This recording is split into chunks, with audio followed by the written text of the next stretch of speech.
Hello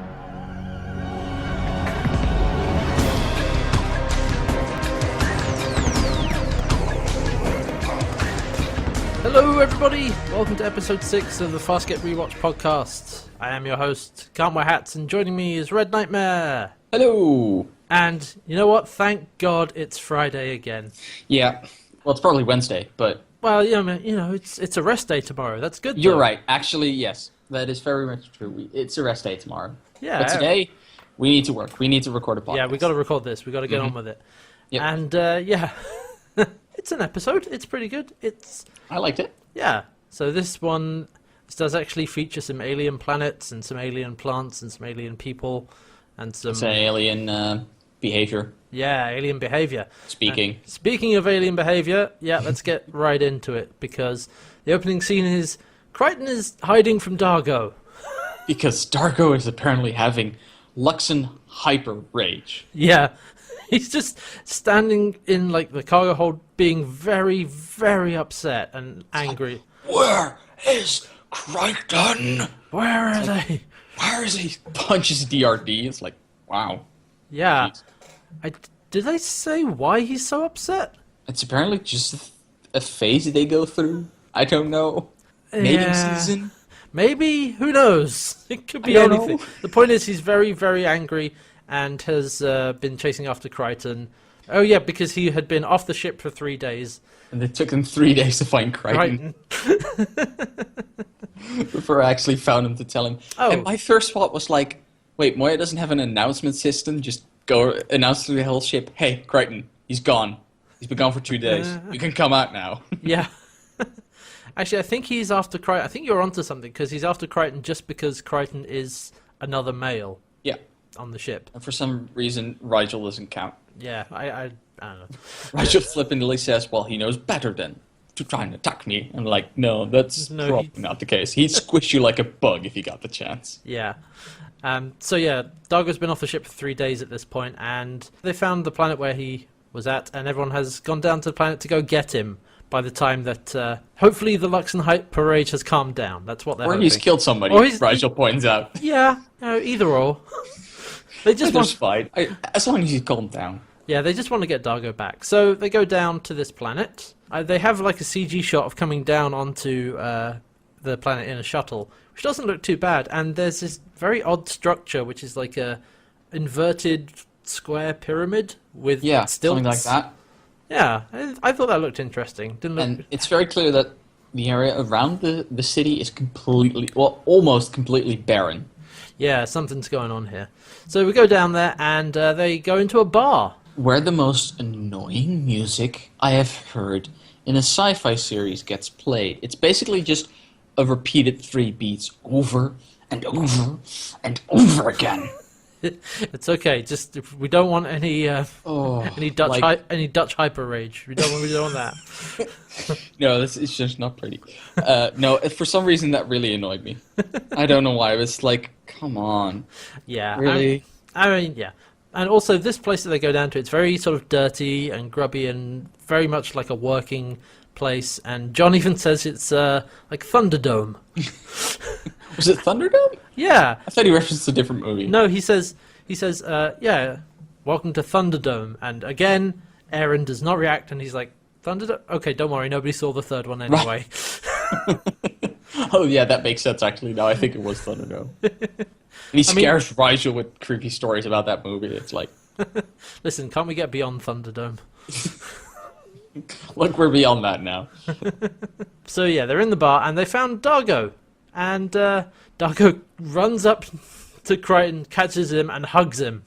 I like that Crichton's first response as Dargo runs towards him is like, run away! I mean, I would. I mean, given the last week or something, that would be the most logical response. But no, he's just giving him a big, embracing hug, and he's so happy to see you. Laughing. Yeah. I don't think we've heard Dargo laugh at all in this series.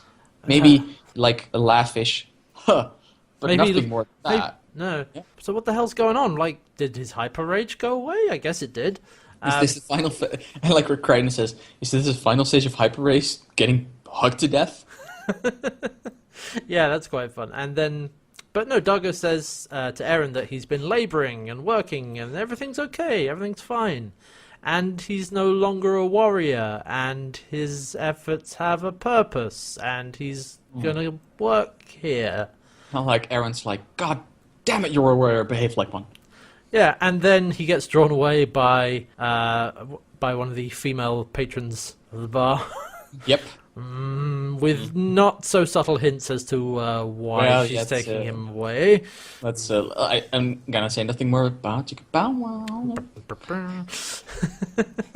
And then we actually have an introduction to someone who seems to be taking a little bit of charge of the place.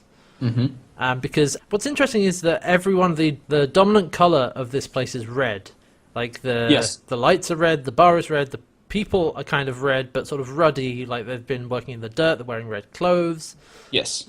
She's actually bone white, basically. She's incredibly white, she has red eyes, and she's dressed in white clothes. Yeah, almost kind of albino look. Yes. To her. And she comes over to the rest of the crew and welcomes them to the planet, saying that she is the current leader and they should stay as long as they want. Yes.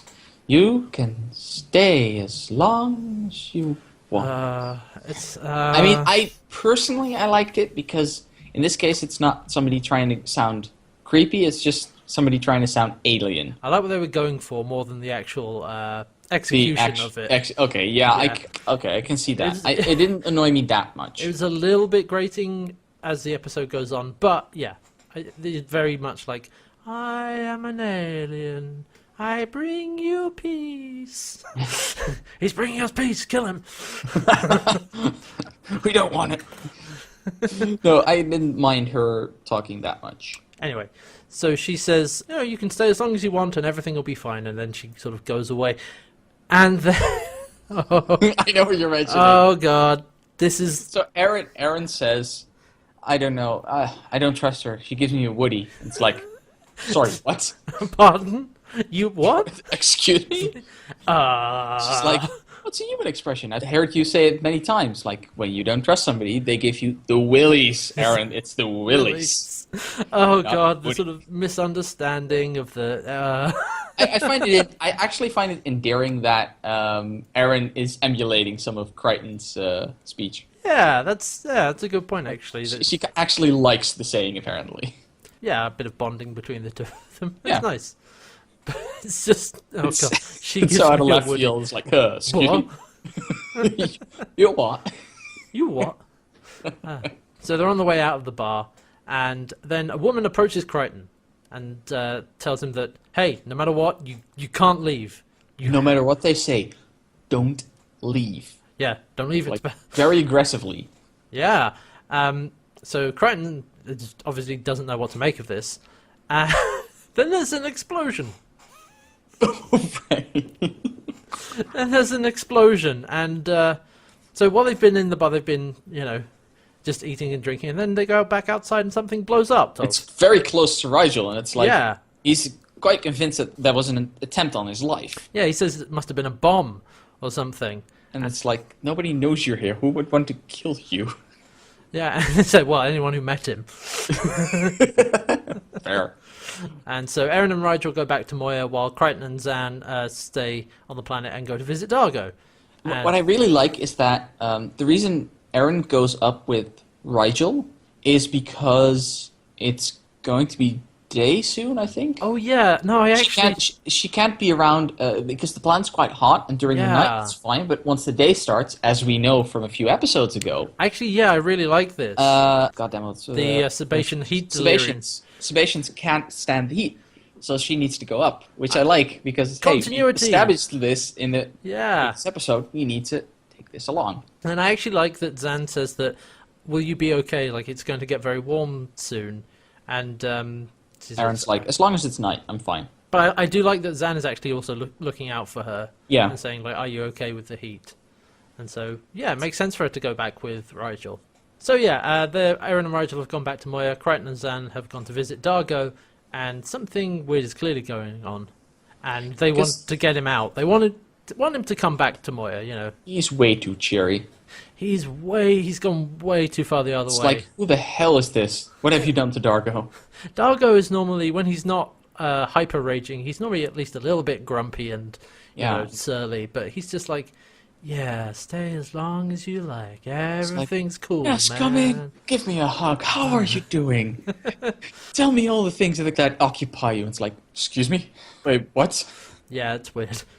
So yeah, Zan and John are basically going to bunk at Dargo's for a bit. Yes. Well, Dargo has his sexy times in the bedroom. Basically. The lady we've seen before. I also like that it's an alien planet, an alien race, but he still has a fold-down bed for his friends. Like, it folds down out of the wall. It's like, here's the guest bed for you two. Then, actually, it's a minor thing, but Zahn and Crichton have a discussion about that the city is in complete disrepair. Yeah. Like, they're not maintaining it at all. It's Thunderdome. And Zan's like, well, material gain isn't something all species strive for. And I'm like, yeah, but if you have something, you at least try to maintain it. You might not build something new. Yeah. It's kind of a waste, especially if you live in it. Just let it fall apart. Yeah, that all makes perfect sense because... I didn't actually buy Zan's response, but then again, Zan is the type that is being super accepting, and I think in this case it's blinding her. Yeah, a little bit. Yeah, but again, I like that Crichton's insight is able to get around that and say, no, you know, you take care of the stuff of the place where you live, even if you don't build it up. No, I mean, I can understand if they don't want to expand, but at least make sure it's it doesn't fall apart around you. Yeah. Meanwhile, back on Moya, more things are exploding. Yeah. They're coming out of Rigel's quarters. There's just a whole bunch of explosions in his quarters, and Aaron runs in to find him there, quite visibly sweating and uncomfortable. Small explosions around him. Yeah, do you know what happened? It wasn't a bomb. It was Rigel. Relieving himself. Because that's actually something you mentioned earlier. It's like, now it all falls into place. Because apparently, Rigel's fluids are explosive now. Yeah, something has happened and his bodily fluids are exploding. Basically into nitroglycerine. Yeah, pretty much. I like that Aaron comes, it's like, don't move. She brings her gun basically straight to his face, picks up a bit of his mucus, flicks it across the room, and just goes. Poof. Yeah, wow. I mean, we know Hynerian biology is weird, but this is a new development. I mean, this ain't no helium. Yeah. So yeah, she contacts Crichton saying that Rigel's bodily fluids are explosive, and Crichton being. I like that Crichton's like, a lot of where shit's going down here, and she's like, well, a lot of shit is going up here as well. It's probably not as bad as this. And then she tells him like what's happening, and he's like, I stand corrected. Yep. I was like, okay. And being the scientist that he is, he says, do some tests. She protests that, well, she's not a scientist. No. But he says, well, get Pilot to help. He's the navigator. He knows what to do. And it's like, you two can probably figure this out. Between just the two run of you, some tests. It's not rocket science. What are you doing in the meantime? No fluids, no food. I like Rigel's look. It's like, wait, what? That's inhumane. No food? No, it's not even grumbly. It's just pure fear. He's terrified. I mean, I'd be terrified if my bodily fluids were exploding, but... Luckily I don't sweat that much, but I'd be terrified of going to the toilet. So it cuts to the next day. Actually, while John and Zan have been sleeping in the same bed, there's a whole bit of she's undressing behind a screen to get ready for bed, and he's just sleeping in his normal clothes. Mm-hmm. And it looks like she's going to come out sort of fully nude because, well, we've seen that happen a couple of times. Yeah, it's like Zan doesn't care about that. And John's like, I'll take the ground, and she just comes out in a... Yeah, she's actually wearing she's got like a blanket around her. So. Yeah, and she's like, no, come on. There's enough room, and otherwise she'll get cold. And it's like, okay. Yeah. And he goes sleep next to her slightly uncomfortably, and during the night, while she's sleeping, she just absently puts a hand on his crotch. And he's like, I'm just gonna move that I do appreciate like, And then in the morning when they wake up, he has actually turned onto his side, and his arm has gone across her. It's like awkward. I like that. Sounds like, morning, John. She's like very kind about it. It's like, oh. So, I do like that. It sounds like, no, it's fine with me, but I know you get a bit uncomfortable. So I'll just mention it to you. And John's like, I no. It's like, I'm trying to be a gentleman here. No. So at this point, it's the next day, and Dargo has told Crichton there's going to be a celebration, because tomorrow is a rest day. And they're like, wait, didn't you say that yesterday as well? No. No. Today is a work day, Yeah. tomorrow is a rest day. Tomorrow. It's definitely That's, tomorrow. That's the point where I go like, uh-oh. There's the doings are transpiring. Like, if myself and John notice it, it's probably a bad thing. So yeah, Zan and Crichton go with Dargo, and Crichton notices the woman who accosted him the other day, and he goes to speak to her, try to find out what the hell's going on. And he just gets kidnapped and has a worm shoved inside of him. What? Okay, let me break that down for you a Yeah, little bit, dear listener. So basically, he goes up to her and they talk, and he just gets dragged into the carriage, and they take a worm and stuff it into his navel. It's like, ow, I kind of felt that one. I think I saw this scene in The Matrix. It's not. No. Oh, yeah, it's like, oh dear God, suddenly he's just being, held down and having this thing forced upon him. It's like, oh, what is even going on? It's very uncomfortable. And they say, okay, whatever you do, you have to eat. And don't tell anybody you have this in you, or they will kill you. And he's like, I just got here. What is I this? slept here for one night. What is happening? So yeah, you have to eat, otherwise it'll. Yeah. The other reason it says he has to keep eating is because otherwise the worm is going to make him really ill. Yeah, it feeds on the toxins, basically, is what they say. So meanwhile, while this is going on, Zan is trying to figure out what's up with Dargo, and she's asking, do you really want to spend the rest of your life this way? Are you sure you want to do this? And he's like, yeah, it's great here. I'm very content. Yeah, he says. And Zan has been eating the food this whole time, and she finds the food very satisfying. And actually, very, there's a very small thing in this scene that I really, really like, because she mentions how she ended up being a priest. Oh, right, She says, she understands that these things can come very suddenly, because she says, one moment I was in my cell, a savage capable of anything. Yeah. And the next moment basically she found enlightenment, and oh, yeah. Again, we hear about this very dark backstory for Zan. Yeah, if you remember a couple of episodes ago in Throne for a Loss, we find out that she, has these very violent urges inside of her that she keeps control of. And so it's clear there was must have had a very violent past that she has overcome. That she stepped away from. Yeah. But apparently there's, like she said in Throne for a Loss, I could rip you in half, and by God, I'd probably like it. And it's like, it's still there, just so you know. But yeah, more character development, yes. Yeah, I really like that. It's a tiny bit, but I was like, we're seeing more about, again, we're talking about that side of her. Yeah, and she seems to be relatively comfortable revealing it. Yeah, it's not a secret she has. No, but it's brought out when it's relevant and, to empathize with someone. So yeah. Back up on the ship. Oh God! At this point. Okay. So I love this so much. So basically, they froze Rigel. Yeah, they put him in cryogenic stasis or cryostasis. Something like that. He's just floating there in some sort of small gravity field. This is actually completely frozen. This is actually, I think, the first time we've seen Rigel's sort of full body nude. Well, he's got like a wrap around. Oh my God! Thank God. Yeah, no, there was like a wrap of cloth around his middle. And we didn't see his genitals. Thank God for that. Thank you, Farscape, for not doing that to us. No. Also, he's completely frozen, so, puppeteers, you can take the rest of the day off, basically. Pretty good. Hey. She's there, she's looking at him, it's like, completely frozen. Yeah, not sweating anymore. Nope. And she just touches his mustache and breaks it off. So, whoops. The pilot's like, I would probably not touch any more important appendages. Yeah, if I were you.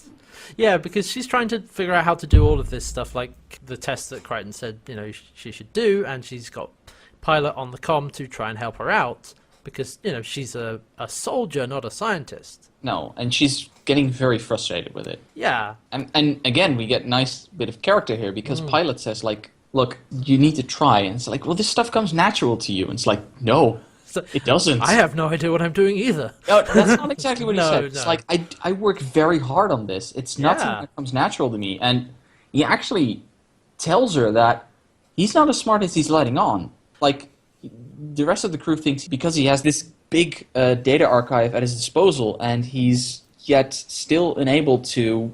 I mean, he's barely scratching the surface of it. Yeah, he doesn't understand anywhere near all of it. He can only really understand a very small percentage of all the data that Moya... I think they said that Moya is born with as a Leviathan. Yeah, actually, as a Leviathan, she gets this data storage... built in, basically. Yeah. And, when he gets bonded to her, then typically pilots will be able to access some of that, but he can't access all of it, so yeah. And he also just doesn't understand a lot of it. And he's working on it, but... Constantly, yeah, he's just always working on it to understand more, to try and... I think, actually, to try and deepen his bond with Moya, because I get the feeling that he wants to not just understand that as a practical thing to, know what he's doing, but also so that he can better understand Moya. And also, I think it's also part of he wants to help. Yeah, definitely. Being like, the more I know, the more I can help them. But he actually reveals to Aaron that he doesn't know half as much as probably the rest of the crew thinks he does. And he says, like, I prefer you not tell anybody else. Yeah, and we're really strengthening that Aaron and pilot bond. Yeah, because she's like, well, why do you tell me? Because I think I can trust you. Yeah, because this was set up by Exodus from Genesis, where he has the scene with Aaron, and he says that she's the only peacekeeper he can look at without fear. And exactly. Again, we get reference to back that slight relationship has been set up, and it's being deepened by him telling her a secret. And it's to boost her own confidence as well, to say that, hey, we're all struggling and together. It's more than just natural-born talent. Science is also just hard work. Yeah, and which I can say from experience. Yeah, me too. Yes. Like, I absolutely love anything that refutes things of natural talent, because talent is kind of bullshit. It's just hard work. And hard work is I'll be completely honest, I do way too little hard work, but that's completely personal. Like, hard work is way more important. Yes, if talent even exists, which talent on some days if talent exists, talent has a limit. At some point, you run out. And it means talent doesn't expand. It means nothing without hard work. Hard work can push you beyond. Once you get at some ceiling by hard work, you can push beyond that with more hard work. Talent is a ceiling that doesn't get heightened by more talent, because if it really is something inborn, that's where it ends. You don't get more as you live. Yeah. So yeah, Pilot basically saying to Aaron that, and again, it is this theme that keeps coming up with Aaron, that you can be more than what you were bred to be. Yeah. By working at it. And so she takes it on herself to actually go ahead with it and do the science tests and figure out what the hell is going on with Rigel. Like, why is he pissing nitrogen? Nitroglycerine, basically. Yeah, take samples, analyze them, figure out what's going on. Do it all without Rigel exploding. This is basically a cross between... Luckily he's frozen, but... Yeah, it's sort of a cross between, medical science and bomb defusal. Really. Wow. Damn, you're right. But yeah, again, really great scene between the two of them, between Aaron and Pilot. Love it. We then jump back to the planet. Yeah, where John is waking up at this point, and in theme with other Farscape episodes, has the worst hangover ever. Yeah. Again, we're going back to Throne for a Loss here. People getting things injected into them that make them feel terrible. Yep. So I really like what they do with the visual effects and the audio effects here, with like seeing double-ish, double exposure and sound. Just you can hear somewhere in the back there's voices, but they make no sense at all. I mean, I've had hangovers like that. I don't drink that much, so I don't have the experience. You're a wiser man than I, sir. No, but I really like what they did with the visual effects here, and he just starts eating the food, just stuffing it in his mouth, because he's been told you need to eat. That should make the pain go away. Yeah, and so Crichton is having a really tough time of it, but Dargo's the same as he has been. He's very cheerful, very content, and so is Zan. She's never felt this much contentment. They keep saying content, yeah. Yeah, that's actually something I want to point out, because they keep saying they're content. They never say they're happy. They're content. Which I find a very clear distinction, because contentment is like, I'm okay with how things are right now. Yeah. And happiness, like one step further, I guess. It's hard to describe. But happiness can be a motivator. Contentment is just like I'm pleased with how things are, and I'm gonna. I mean, stay contentment where they isn't are. a bad thing in some ways. No, not at all. But the fact It's like it's not driving them anywhere. No. They want to stay where they are. It's not entirely how I see contentment, but I think for this case, it's very clear that that is what it's doing to them. Yeah. So Crichton has realised that, oh shit, Zan's got the same problem that Dargo has. I like that he's like, no, I can't lose you. He actually needs her on this. It's like, no, sorry, John, you're on your own from here. Well, yeah, I think what we've seen so far is that a lot of the rest of the crew look to Zan for strength and for comfort and for like John especially, because it's so far away from home, and Zan's the only one that's in many ways on his side. Yeah, and she seems to be the one on the surface who is the most together and knows what to do. So yeah, if she's being taken away by this effect, then he's in a lot of trouble. Yeah, he's missing that rock. Yeah, and he's got to figure it out by himself. Yeah.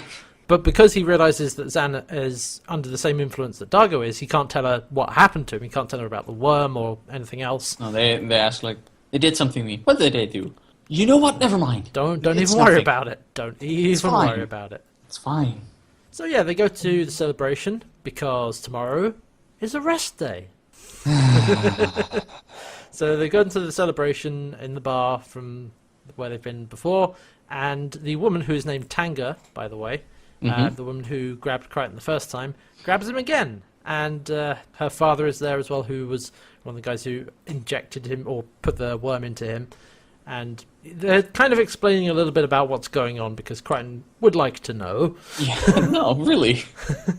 And her father says, the worm thrives on the toxin in the food, which is called tannat root.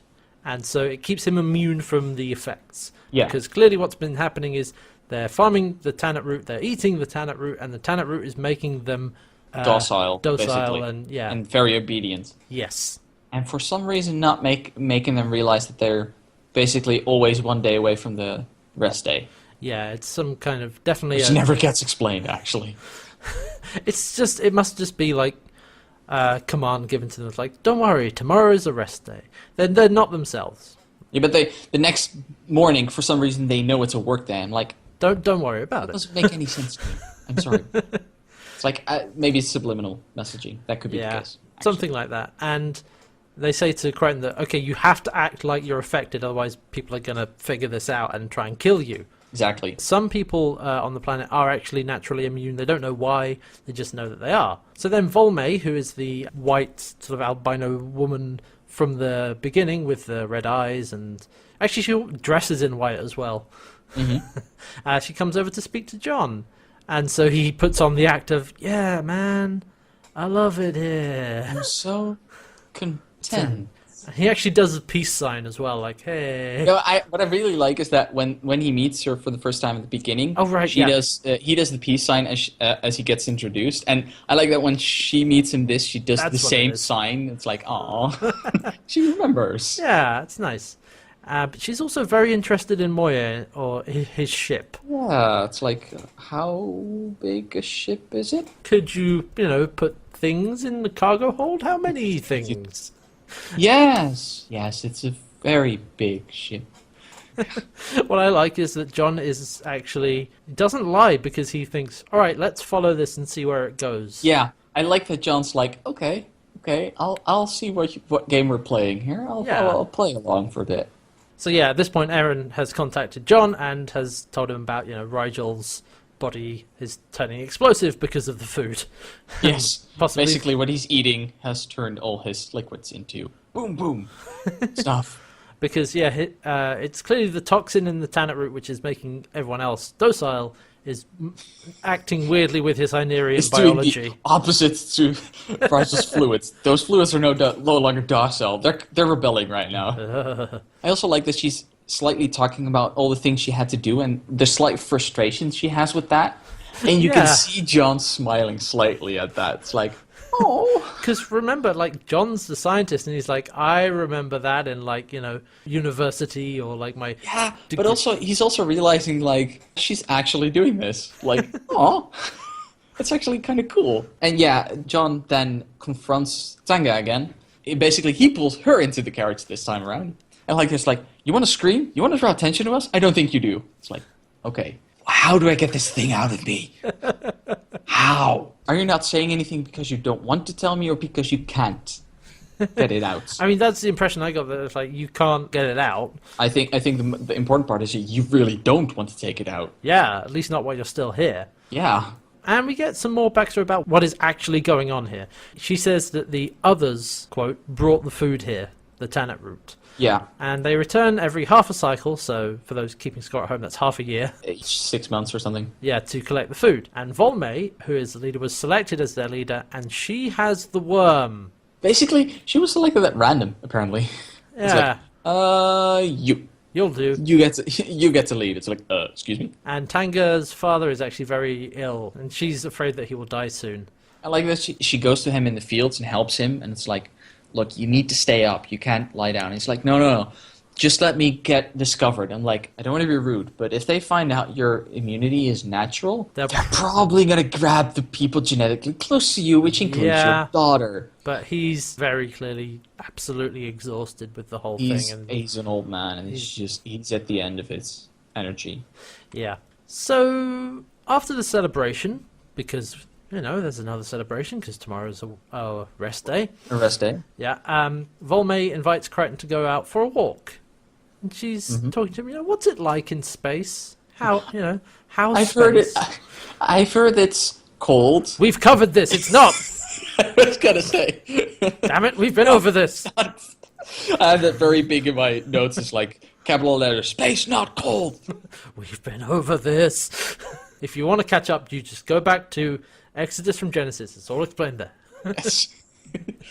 And then we go to a very vast cargo hangar. Oh yeah, this is a great reveal. And we see flags, and the moment I saw that symbol, I was like, Peacekeepers. Yeah, it's like, oh, it's the Peacekeepers, because this is the flag of Peacekeepers, which we've seen before on like Peacekeeper ships. Also, when in the previous episode, actually, when Aaron was fighting the spy who had come aboard Moya, there's actually like a big mat on the floor with that design on it. Symbol on it. And the moment I saw that I hadn't realized that this was the Peacekeeper symbol, but I didn't remember the mat, and I was like, I just put 2 and 2 together, and I just realized what those signs means, and also why that sign is on the ship, and it's like, uh-oh.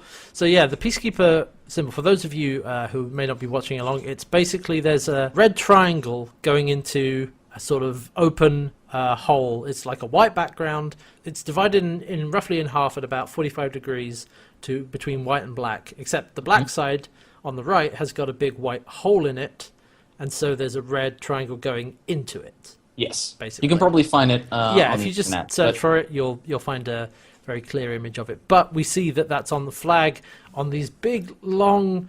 This is sort of the Indiana Jones thing of a big empty room that stretches back and back with lots of containers. You can't see the back or the ceiling, basically. Yeah, there's actually a sort of monorail or train line going through it.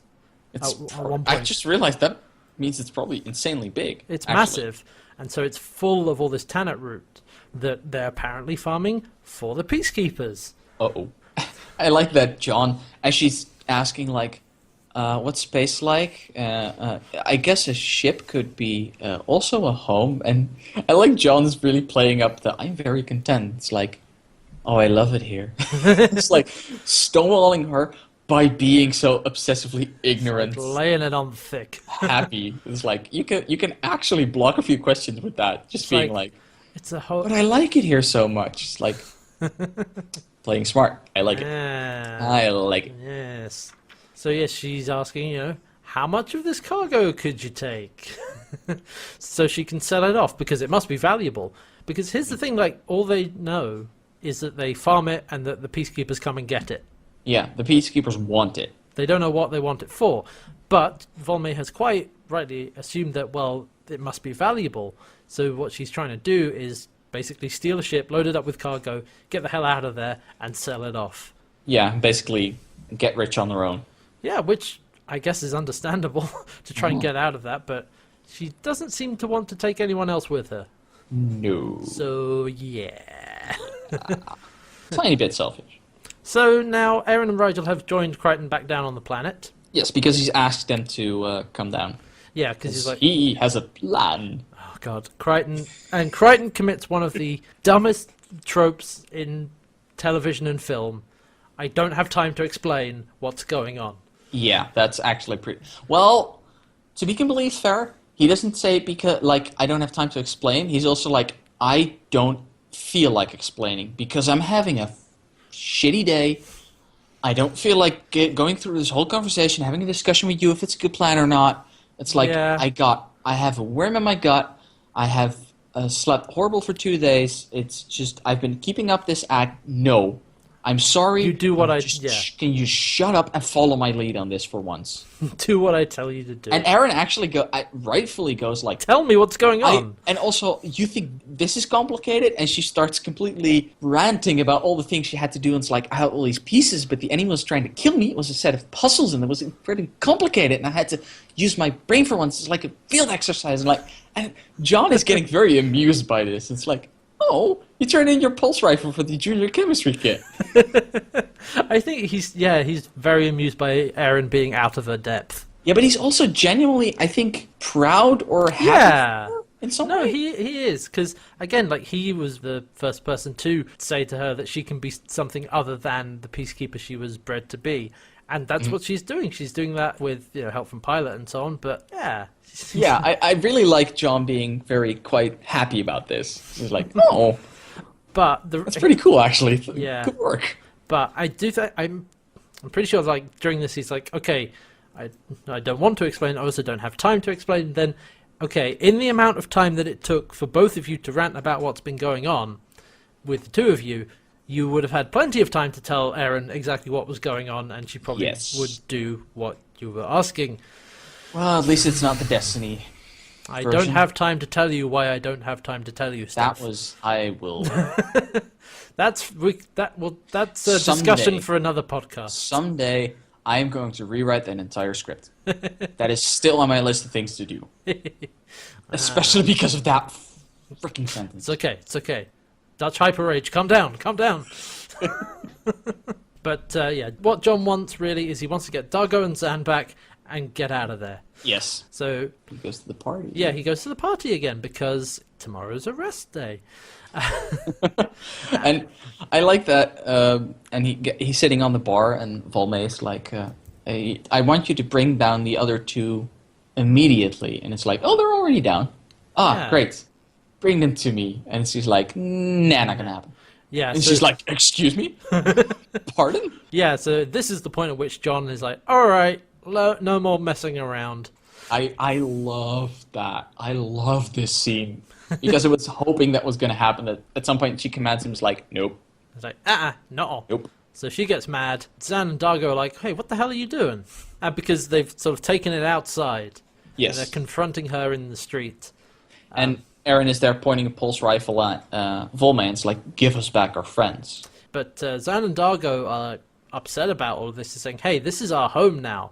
And Dargo actually stands between Volmey and Aaron's gun at this point. Yeah, he says, if necessary, also Dargo will kill Crichton to protect this place. And Crichton then reveals the next step in his plan by calling out for Rigel. And what's the plan for Rigel to do?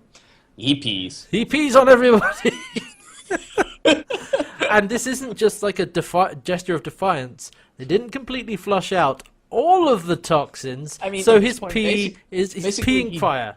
He defrosted Rigel before he was completely flushed. It's like, he's just basically peeing fire, like you said. It's like, all his pee is landing on the floor and just going everywhere. It's like, whoa.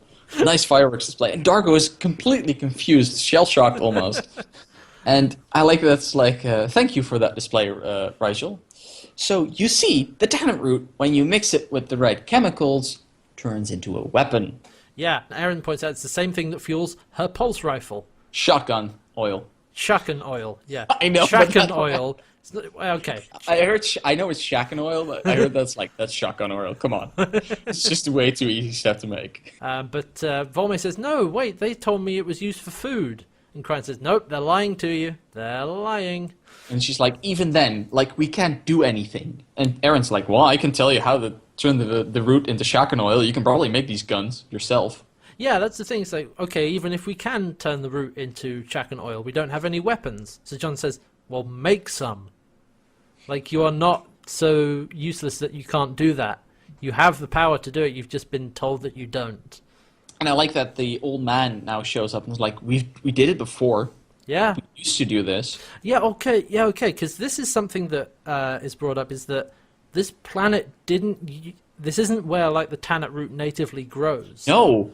The Peacekeepers brought this in there. This used to be a garden planet. Yeah, with a whole sort of verdant greenery all over the place that's been taken up by farmland for the Tannet root. Yeah, and it's basically been destroying the land it lives on.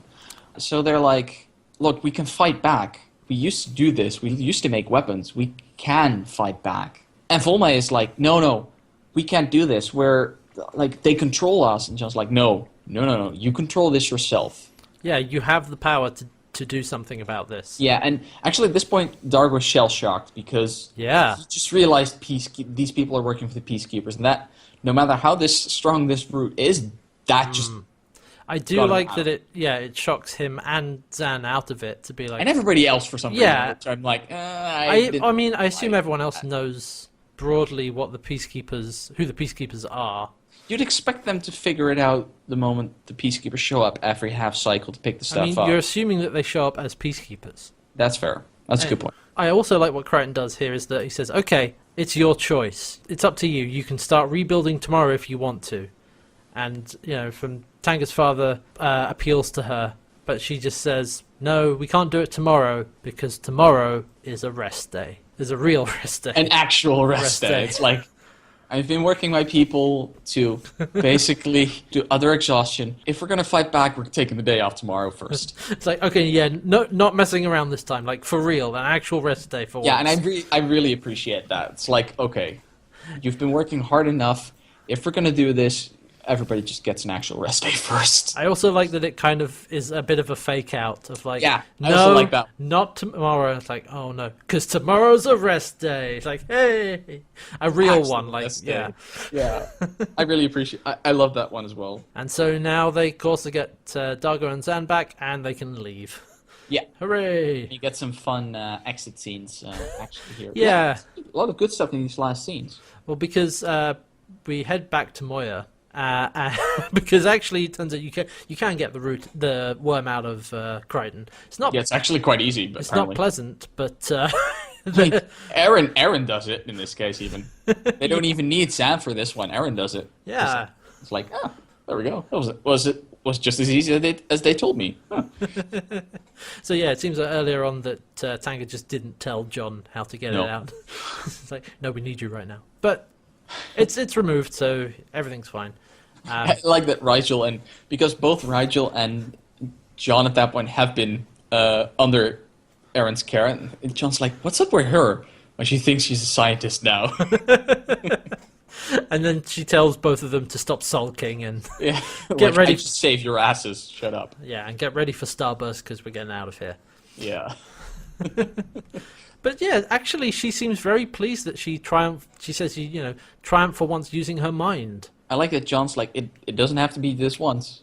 Yeah, again, you can be more than this. You can do this more often. And Aaron actually thanks him. He says, thanks for your help. And again, she's really growing into already more than she was.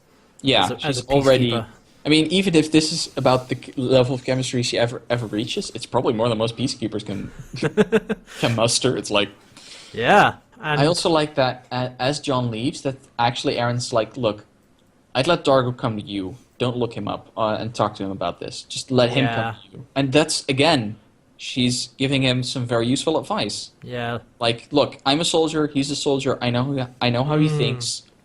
Let him come to you. Don't push this on him. Yeah, which of course he quite wisely does. But meanwhile, speaking of Dargo, he's actually talking with Zan, after they've both recovered from the effects of the Tannet root. And Dargo's actually quite upset. I found this scene very touching. Yeah, this is a very nice scene because he says maybe he's destined to never be happy. It's like, and I like that he's like, when I used to be a kid, I dreamt of 2 lives, and Zan's like, 2? Only 2. 100. Okay, it's like, okay, Zan, not everything is a competition. Jeez. Well, like, you remember the pilot where she said, you know, I've seen 2 battle campaigns. Only 2. It's like, the same thing again. It's like, God damn up. it, Zan. No, but I do appreciate it. And he tells her like one life he imagines to be a great fierce warrior, strike fear into the heart of his enemies on the battlefield, and the other was to have a normal life, A simple family, life, yeah. work the land with his own hands. Which is exactly what he's just been doing. And Yeah, and she says like you had that for 5 whole days. Yeah. And he's like, but it wasn't real. well, what I like is that he says that, you know, he's destined never to be happy because he thought he had found happiness and then it was turned out to be a lie and was taken away from him. Mm-hmm. But Zan kind of takes the approach of, well, you were happy for 5 days. You know, that's not. Yeah, it still counts for something. Yeah, exactly. But I really like the way she responds to his when he says, you know, I've dreamed of 2 different futures, a warrior and a simple life. He says, dreams can't be found; they have to be built. Yeah, And his hands are strong, and there's plenty of time. I really love that. It's such a Like, good line. I love that. It's like, look, dude. 1, you have the time for this. You're still young. Don't write it off as something that's never going to happen. 2, look, this is not going to throw itself into your lap. You're going to have to actually work for this one. And again, this is what I probably my favorite thing about this episode is that how that line and Aaron's bit about trying to become a scientist and Pilot's what he talks about is that it kind of refutes this whole mythical thing of follow your star and find the dream and follow. It's like, no, it all takes hard work. Yes. And that should not dissuade you from doing it because, yes, it takes hard work, but you are more than capable of doing that. You have the ability to do that. Exactly. And just because you didn't find your dream or you didn't, fall into that doesn't mean it's impossible. I love any form of media that doesn't tell people to follow their dreams and actually tells them to get off their ass and work. Yeah. I mean, Like, not following your dream is the work is the, for your dream. Work for your dream. Exactly. That's what we're getting at. I think it's a picture that's you've probably put it on Tumblr as well at some point. Like you see somebody making 3 drawings like I don't have the talent, and they just crumple up 3 drawings like I don't have the talent like the other person. And you see a picture of the other person, air quotes, and just stacks of discarded pictures lined up not next to them. Like that's why that other person has quote unquote talent, because they work their asses off. All as people on just as observers, all you see mostly is the end result. Yes. So it's very easy to look at people who are very accomplished at whatever it is and think, oh, they must be so talented. It's like, no, they've put in a lot of work to get where they are, and it's actually something that is perfectly possible for many other people to do. And like I see, funny enough, like both of us are science communicators. Actually, we both studied science communication in some form at university. I don't know if this has been your experience with the science side of things because you were biology.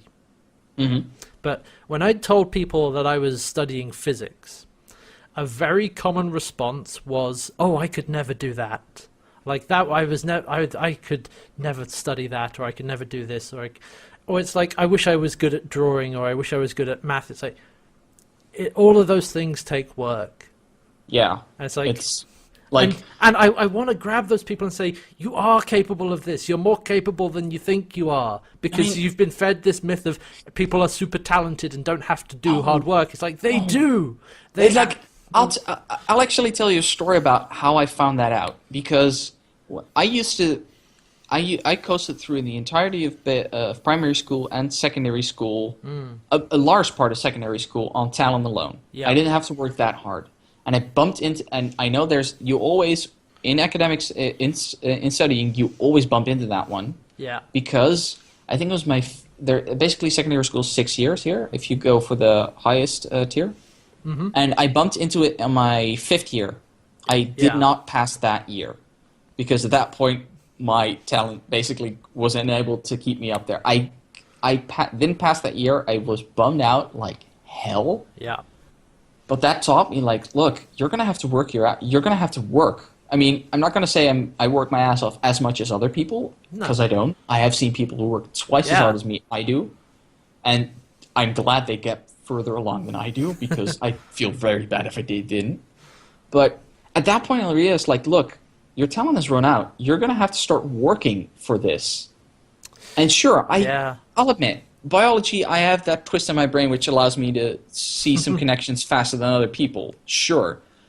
But I still need to work on a lot of other stuff. There's a lot of things I had to force myself through. A lot of courses I didn't like that weren't for me.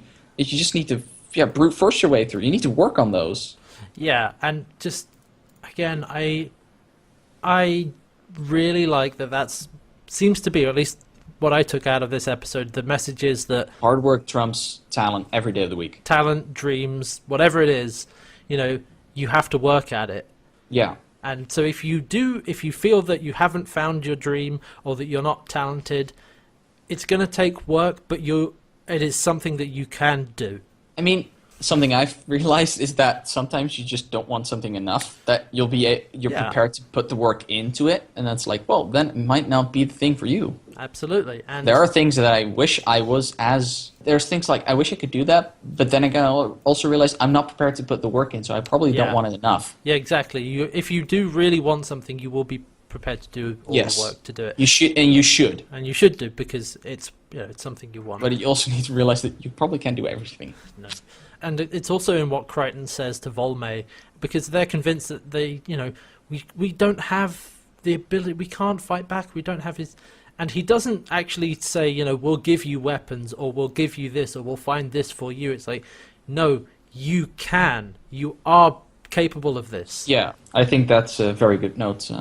So yeah, that was... that was the episode. Like, actually, only in doing this podcast have I realized quite how much of that was in there. But otherwise, it was a very sort of kind of straightforward plot of, like, let's get the people out of here, and the peacekeepers are lying bastards. Rytel's got explosive pee. Like regular Farscape things. Yeah, and then there's this message of self-determination and all that stuff, which I really like. I hadn't realized that until we talked about it. Yeah, I'm a huge fan of that in anything, and yeah, I love it. So good.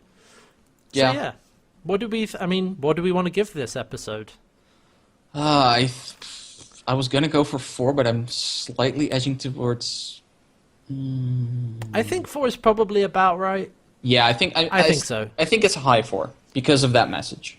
Yeah, I think purely because of my 5. I mean, Volmay is probably keeping it from being a 5. Yeah. Yeah, she's not as bad as Matala from Back and Back to the Future. No, because that character's like. That just, no. That was way over the top. This isn't quite as over the top, but it's still a little bit distracting. Yeah. I still, it fits in, kind of, but it does. It never gets explained why she's so very different from the rest of her people. Which... Yeah, not really. I also like the little bit of world building it does in that peacekeepers don't just use bullets, they use oil, apparently, in their guns. And they also apparently use some forms of mind control. Well, yeah, I think it was the fact that the Tannet root makes people docile that they exploited. And that they will just dump it on, they'll just choose a planet to grow it. With no regard for the natural life that's already there. Aside from the peacekeepers being assholes, the Tannet root is actually pretty versatile while we're at it. Yeah, it's like it's a mind control agent, it's apparently edible, good enough to sustain somebody's body. It's also used to make guns, like... Yeah. It's like some sort of miracle drug. Multi-purpose food. Next you're going to tell me it cures the common cold. I don't think so. I mean, it might give you a fever if you've got the right kind of biology.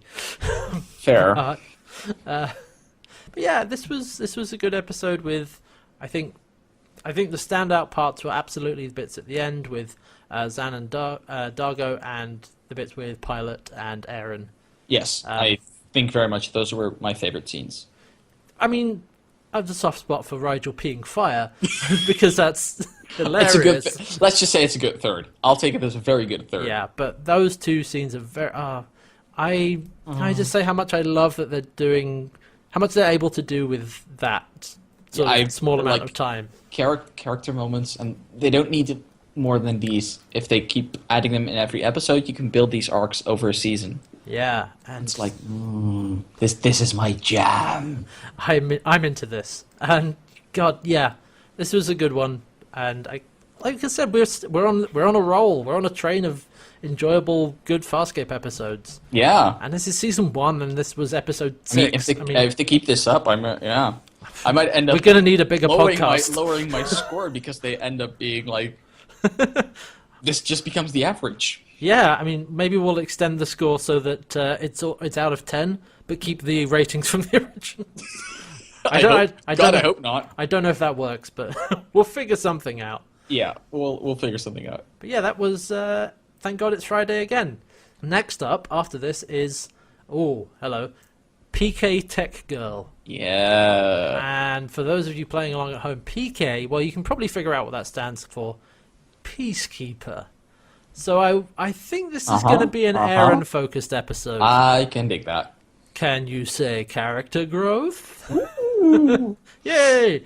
Oh, I'm looking forward to that one. I'm looking forward to basically these every week anyway, so... Yeah, I'm actually enjoying this a lot. Yeah, it's been good so far, and we've got so much more to go, so I'm sure it will continue to be so. And yeah, that'll be it. Join us next week for PK Tech Girl. If you want to support this podcast, it is brought to you by the CantWearHats Patreon. That is patreon.com/CantWearHats, where you can back to support this and all the other stuff that I do, which is live streams and potentially a bunch of other projects that are, let's say, in the works. And you can find my live streams at twitch.tv/CantWearHats. You can go to YouTube/CantWearHats for archives and more episodes of Farscape Rewatch. And there's also Twitter at CantWearHats for all of to keep up to date with what's going on. And stay tuned for a website coming soon. Yes, and if you feel like looking me up on Twitter, I have no idea why you won't want to do that, but crazier things have happened. You can find me at Vidalcan Injury. Yeah, and you're also on Twitch as well. Yes, I am, on RedNightmare 7. All right.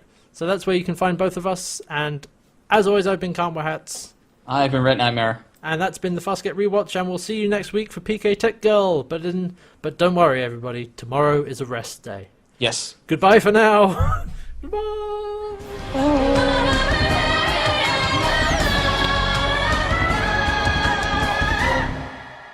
Hats!